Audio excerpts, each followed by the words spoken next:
Quand je suis revenu chez mes parents, ma mère avait l'air épuisée. Combien de temps vas-tu cacher ça? De quoi parles-tu? De ce bébé. Dans la chambre de ma mère, un bébé dormait. Tu l'as laissé ici la semaine dernière. Ma mère m'a montré une note. C'était clairement mon écriture, je reviens tout de suite. Avant de commencer l'histoire, n'oubliez pas de laisser un like et de vous abonner à la chaîne pour voir plus d'histoires comme celle-ci. Le quartier résidentiel de la banlieue de Hartford, dans le Connecticut, baignait dans une atmosphère paisible en ce crépuscule d'automne. Une lumière chaude s'échappait des fenêtres des maisons alignées le long de Maple Street, à l'heure où les préparatifs du dîner commençaient dans chaque foyer. Olivia Henderson gara sa chère Honda Civic devant la maison de sa mère et coupa le moteur. Chaque samedi soir, elle avait pour habitude de venir partager le dîner avec sa mère, Deborah. Olivia travaillait comme employée administrative médicale dans un hôpital général de Hartford. Son travail, qui consistait à gérer les dossiers d'assurance des patients et à assurer la coordination avec les médecins, était loin d'être prestigieux, mais son grand sens des responsabilités lui valait la profonde confiance de ses collègues comme de ses patients. Elle continuait de vivre seule dans un appartement en ville, mais depuis le décès de son père 5 ans plus tôt, elle s'inquiétait constamment pour sa mère, désormais seule. Avant même que la porte d'entrée ne s'ouvre, la voix de Deborah se fit entendre. « Olivia, bienvenue à la maison. Tu es un peu en retard aujourd'hui, non ?» Deborah participait activement à des activités de bénévolat communautaire. Lorsqu'elle avait perdu son mari, Robert, d'une crise cardiaque, elle avait été plongée dans un profond chagrin, mais grâce à sa joie de vivre et sa force naturelle, elle s'était relevée et était devenue une personne sur qui les voisins comptaient. Avec ses cheveux argentés toujours impeccablement coiffés et son apparence soignée et élégante, elle débordait d'une vitalité qui démentait son âge. « Désolée. Il y a eu une urgence à l'hôpital et la paperasse a pris plus de temps que prévu, » répondit Olivia en embrassant sa mère sur la joue. En entrant dans le salon, elle vit son frère David et sa femme Nicole, assis sur le canapé à regarder la télévision. David était méthodique et responsable. Après la mort de leur père, il avait soutenu leur mère et Olivia, devenant le pilier de la famille. Sa femme, Nicole, était une belle femme aux cheveux blonds et aux traits fins, souvent enviée par les femmes du quartier. Olivia se retourna Nicole avec un sourire. « On a décidé de dîner ici ce soir, nous aussi. » Deborah a dit qu'elle préparait son fameux rôti de bœuf. David leva les yeux de son journal pour saluer sa sœur. Le travail a l'air prenant. « Tu te sens bien? » « Oui, ça va. Mais dernièrement, le nombre de patients à l'hôpital a augmenté, et tout le monde est un peu à bout. » Olivia s'installa près du canapé.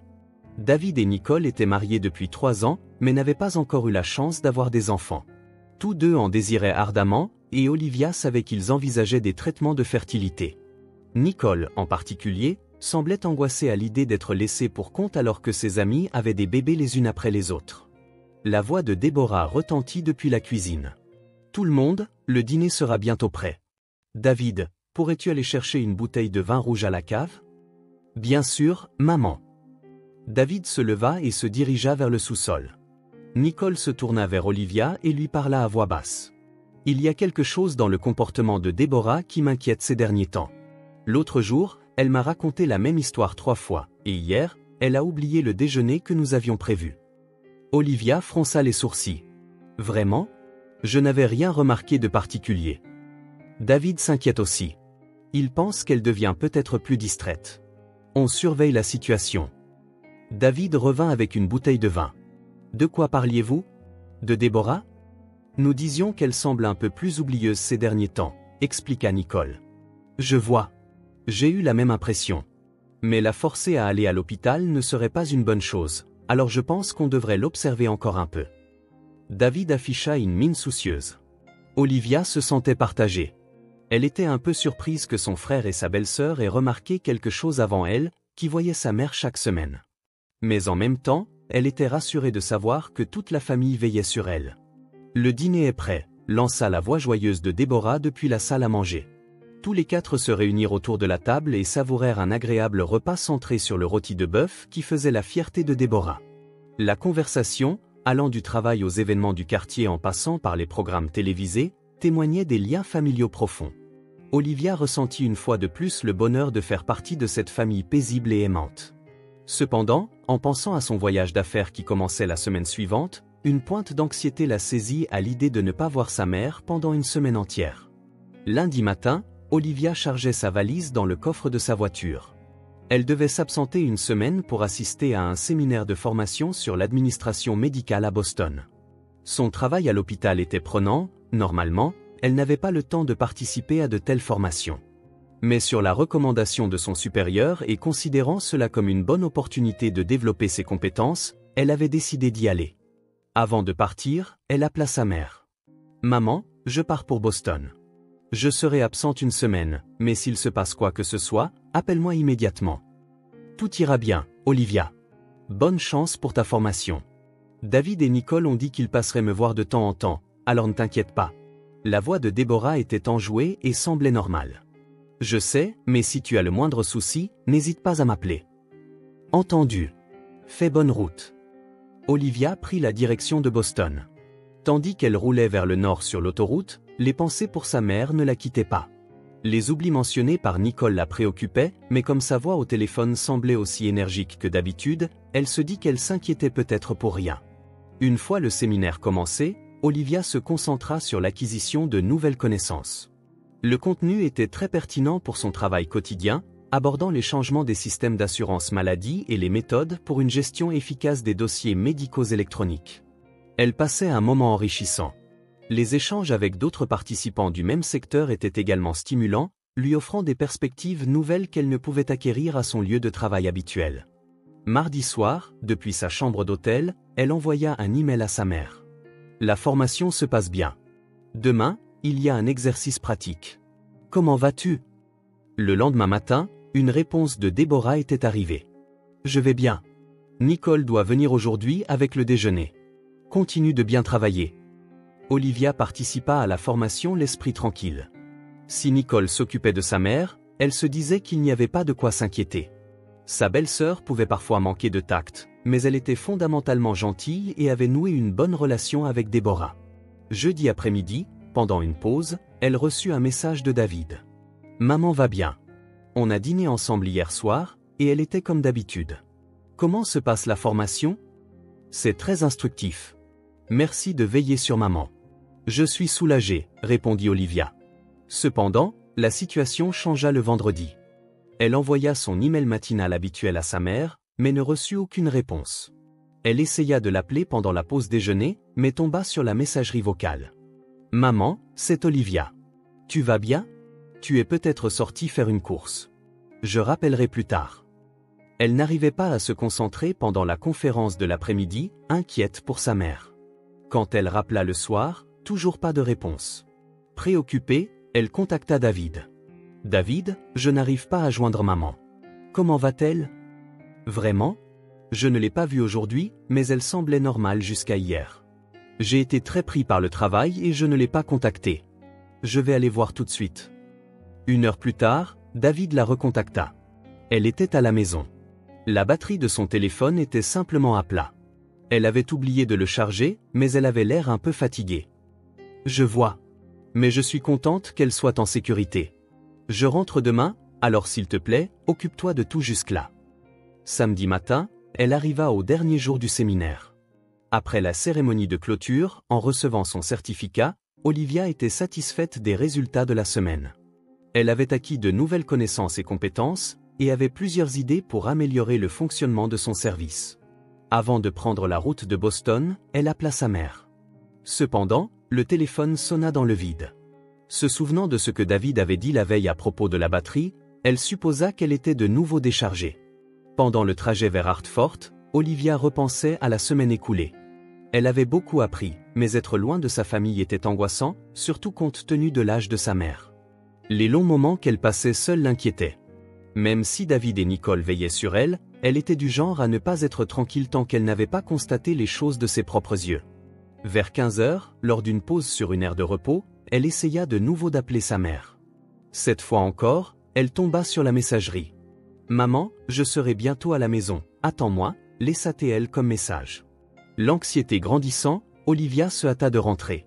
D'habitude, elle profitait du paysage en conduisant, mais aujourd'hui, elle ne pensait qu'à la sécurité de sa mère. Elle espérait que ce n'était qu'une batterie déchargée, mais ne pouvait chasser la crainte qu'un problème de santé soit survenu. Vers 17 heures, la maison de sa mère apparut enfin. Sa voiture était garée et les lumières du salon étaient allumées. Se sentant légèrement soulagé en se dirigeant vers la porte, son désir de voir sa mère après une semaine d'absence grandissait. Lorsqu'elle sonna, elle entendit des pas à l'intérieur. Cependant, quand la porte s'ouvrit, l'expression de Déborah était complètement différente de ce à quoi Olivia s'attendait. Le visage de sa mère était empreint de fatigue et de confusion, avec des cernes sombres sous les yeux. Ses cheveux n'étaient pas coiffés comme d'habitude, et ses vêtements donnaient l'impression qu'elle portait la même tenue depuis plusieurs jours. « Maman, qu'est-ce qui ne va pas? Tu es malade ?» Olivia s'approcha de sa mère, surprise. Déborah fixa intensément le visage de sa fille, puis dit d'un ton lourd, « Olivia, combien de temps vas-tu continuer à te cacher comme ça? »« Quoi? Qu'est-ce que tu veux dire ?» Olivia était déconcertée. « Qu'est-ce que je veux dire à propos de cet enfant ?» La voix de Déborah contenait une sévérité qu'Olivia n'avait jamais entendue. Sa mère prit sa main et se dirigea vers sa chambre, au premier étage. Olivia, incapable de comprendre ce qui se passait, suivit simplement sa mère dans les escaliers. Lorsque la porte de la chambre s'ouvrit, un spectacle incroyable s'offrit à ses yeux. Sur le lit, un petit berceau avait été placé, et à l'intérieur, un bébé d'environ 6 mois dormait paisiblement. Le bébé, vêtu de rose pâle, avait de minuscules poings serrés et respirait doucement. « Qu'est-ce que c'est que ça ?» Olivia resta sans voix. Déborah se retourna, l'air épuisé. « Ne fais pas l'innocente. Tu l'as laissé ici lundi dernier avec un mot qui disait « Je reviens tout de suite ». Maman, de quoi tu parles? J'étais en voyage d'affaires à Boston. Je ne sais rien à propos d'un bébé, répondit Olivia, confuse. Déborah sortit un morceau de papier froissé de la commode et le tendit à Olivia. Il y était bien écrit « Je reviens tout de suite. S'il te plaît, prends soin d'elle. » L'écriture était sans aucun doute celle d'Olivia. Ce n'est pas mon écriture. Enfin, ça y ressemble, mais je n'ai aucun souvenir d'avoir écrit un tel mot, dit Olivia d'une voix tremblante. Une semaine entière, Olivia. Ça fait une semaine entière que je m'occupe de cet enfant. Il y a eu des nuits où je n'ai pas pu dormir à cause de ses pleurs, et j'ai dû aller acheter du lait maternisé et des couches moi-même. J'ai expliqué aux voisins qu'une petite fille était née, mais je ne peux pas continuer à mentir comme ça. La voix de Déborah mêlait colère et épuisement. En effet, elle était méconnaissable. Ses cheveux habituellement parfaits étaient en désordre. Elle n'était pas maquillée et ses vêtements portaient des taches de lait. « Maman, écoute-moi. Je ne sais vraiment rien de ce bébé. J'ai été à Boston toute la semaine. J'ai même un certificat de participation du séminaire. » Olivia tenta désespérément de s'expliquer, mais Déborah ne voulait rien entendre. « Peu importe où tu étais, ça ne change rien au fait que cet enfant est le tien. Assume tes responsabilités. » À ce moment, on entendit la porte d'entrée s'ouvrir. Les voix de David et Nicole résonnèrent d'en bas. « Maman, on est là. On a vu la voiture d'Olivia, elle doit déjà être rentrée. » Entendions la voix joyeuse de Nicole. « Nous sommes en haut !» cria Déborah. Le bruit de pas montant les escaliers se fit entendre, et David et Nicole apparurent dans la chambre. Cependant, à la vue du bébé, leurs expressions se figèrent. « Quoi? Qu'est-ce que c'est que ça ?» demanda David d'une voix confuse. « C'est le bébé qu'Olivia a laissé ici la semaine dernière. J'ai atteint mes limites. Je me suis occupé seule de cet enfant pendant une semaine, » expliqua Déborah, l'air épuisé. Nicole s'approcha du bébé et fixa son visage. « Quel adorable bébé! Mais Olivia, pourquoi ne nous as-tu rien dit? Tu n'as consulté personne pour ta grossesse ou ton accouchement. » « Ce n'est pas ça. Cet enfant n'est pas à moi, » éleva la voix Olivia. « J'étais à Boston. Je ne suis pas venu une seule fois dans cette maison de la semaine. » David observait calmement la situation. « Olivia, calme-toi. Je sais que tu étais à Boston. Mais ce mot est bien de ton écriture. Et c'est aussi un fait que ce bébé est là. » « Mais David, pourquoi aurais-je fait ça? » « Ça devient sérieux, » murmura Nicole. Déborah s'assit sur une chaise et se prit la tête entre les mains. Cet enfant a été laissé devant la porte lundi matin dernier, avec une poussette. Ce mot y était attaché. En voyant l'écriture, j'ai pensé que ça venait d'Olivia. Olivia regarda de nouveau le mot. Il ressemblait certainement à son écriture, mais quelque chose était différent. Il y avait des différences subtiles dans l'inclinaison des lettres et la façon dont certains caractères étaient formés. Cependant, ce n'était pas une preuve assez claire pour convaincre sa famille. « Maman, personne d'autre n'est venu à la maison cette semaine ?» demanda Olivia. « David et Nicole sont passés me voir plusieurs fois. À part ça, Déborah réfléchit intensément. Nous aussi, on découvre ce bébé aujourd'hui, ajouta Nicole. Déborah semblait fatiguée, mais nous n'avons pas demandé de détails, intervint David. Pour l'instant, maman et le bébé vont rester chez nous cette nuit. Olivia, viens aussi. Demain, quand nous serons plus calmes, nous réfléchirons à une solution. Mais qu'en est-il de l'identité de cet enfant? Il faut faire les démarches pour l'acte de naissance, l'assurance maladie, et surtout, nous devons retrouver ses vrais parents, souligna Olivia. Nous devrions probablement consulter la police, suggéra David. Si c'est considéré comme un abandon d'enfant, les services de protection de l'enfance seront également impliqués. Nicole dit en regardant le visage du bébé, mais cet enfant est innocent. Quelle que soit la personne qui l'a laissé ici, elle est maintenant en lieu sûr. À cet instant, le bébé se réveilla et poussa un petit cri. Déborah se leva, le corps las, et le prit dans ses bras avec des gestes experts. « C'est l'heure du biberon », murmura-t-elle doucement. En voyant cette scène, Olivia éprouva des sentiments mitigés. Le fait que sa mère s'était occupée de ce bébé pendant une semaine et l'existence d'un mot ressemblant à son écriture, tout était confus.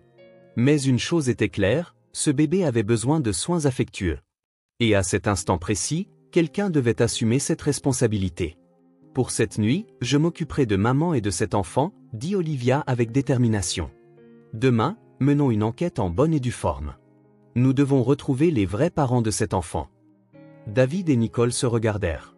La situation était complexe, et de toute évidence, ce n'était pas un problème qui pouvait être résolu facilement. Le lendemain, dès le dimanche matin, la maison des Henderson était en pleine effervescence.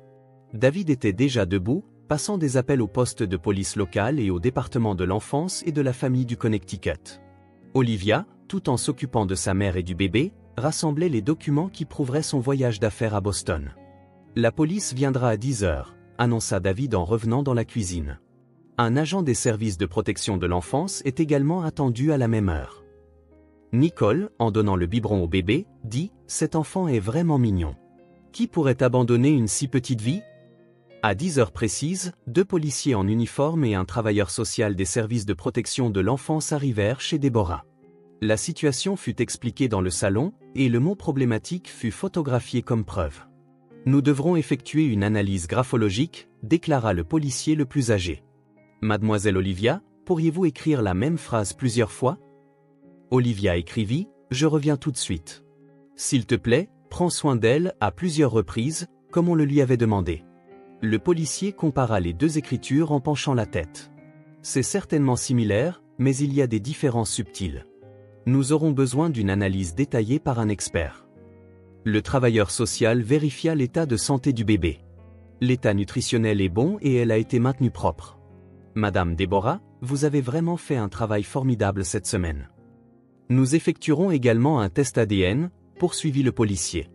Nous devons confirmer scientifiquement le lien de parenté entre Madame Olivia et ce bébé. » Après avoir prélevé des échantillons salivaires, les policiers commencèrent une enquête de voisinage. Madame Parker, qui habitait 2 maisons plus loin, fournit un témoignage important. C'était lundi matin, vers 7h30. Je crois avoir vu une jeune femme poussant une poussette en direction de la maison de Déborah. Elle avait les cheveux blonds et était très jolie. Pourriez-vous nous donner plus de détails sur son apparence ? Elle était de taille moyenne, avait une belle silhouette et portait un sac qui semblait cher. J'ai pensé que c'était quelqu'un du quartier, mais en y repensant, ce n'était pas un visage familier. Le cœur d'Olivia se mit à battre plus vite. Cette description lui rappelait quelqu'un.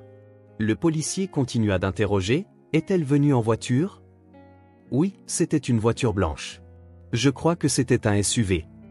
Le visage de David devint blême. Nicole conduisait un Honda Pilot blanc.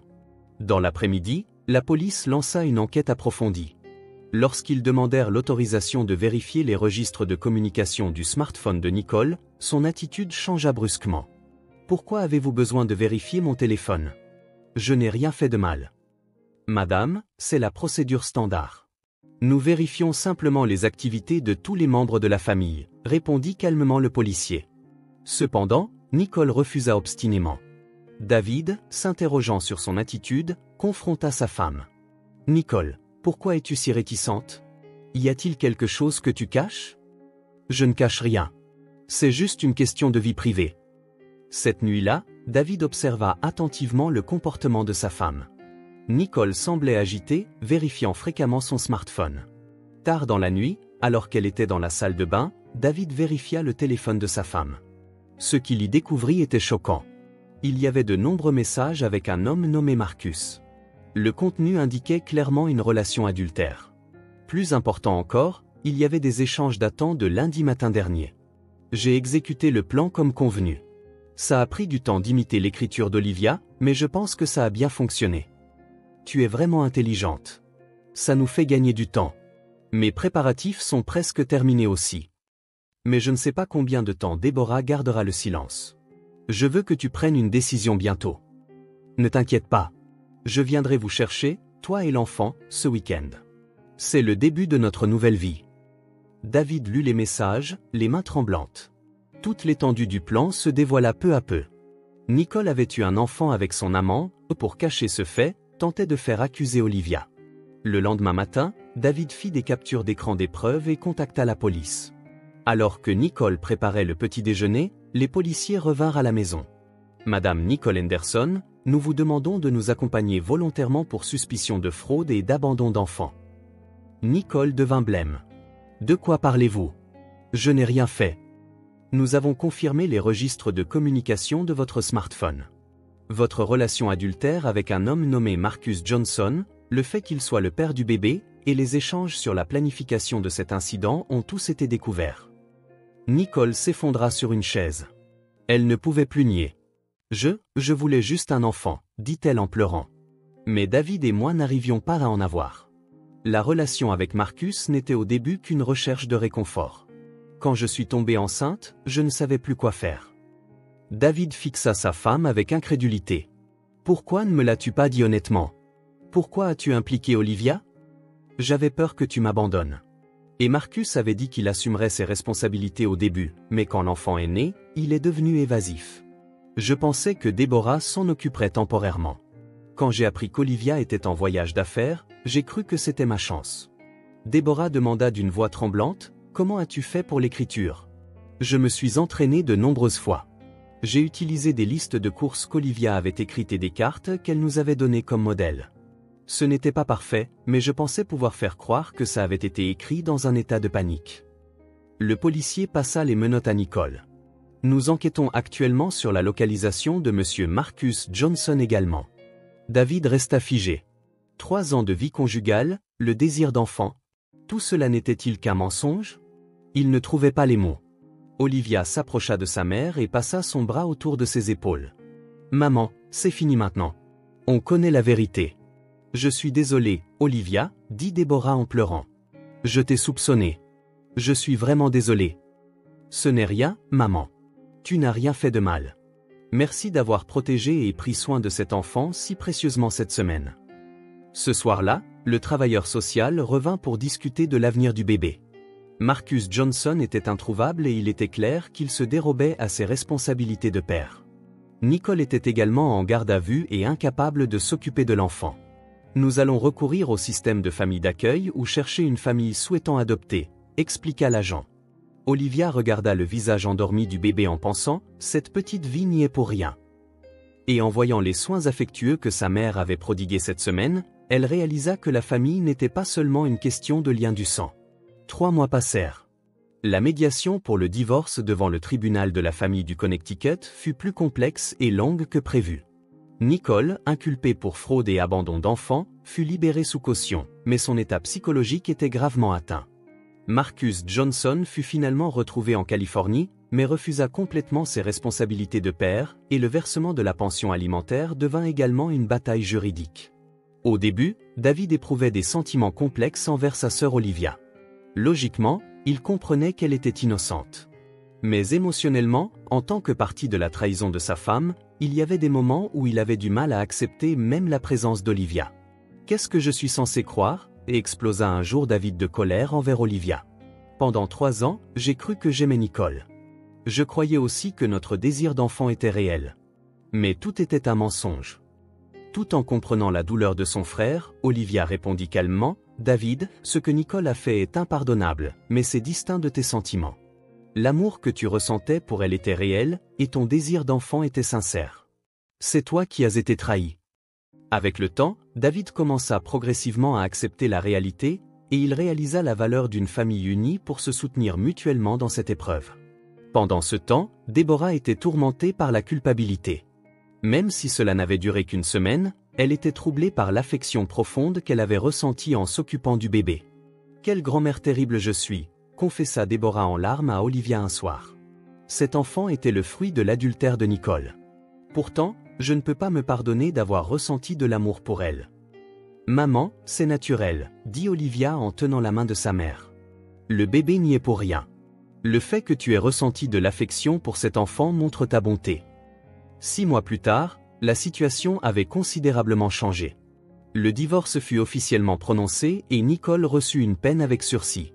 Elle vivait désormais dans le Vermont avec ses parents et le bébé. Son amant, Marcus, accepta finalement de payer une partie de la pension alimentaire, mais choisit de ne pas s'impliquer dans les droits de garde. Une lettre de Nicole arriva pour Déborah. « Chère Madame Déborah, je suis sincèrement désolé pour ce qui s'est passé. Merci du fond du cœur d'avoir pris soin si précieusement d'Emma pendant cette semaine. J'ai fait quelque chose d'impardonnable. J'ai profondément blessé M. David, Olivia et vous. Maintenant, j'élève Emma seule avec l'aide de mes parents. J'espère qu'un jour, vous pourrez me pardonner. » Déborah lut et relut cette lettre.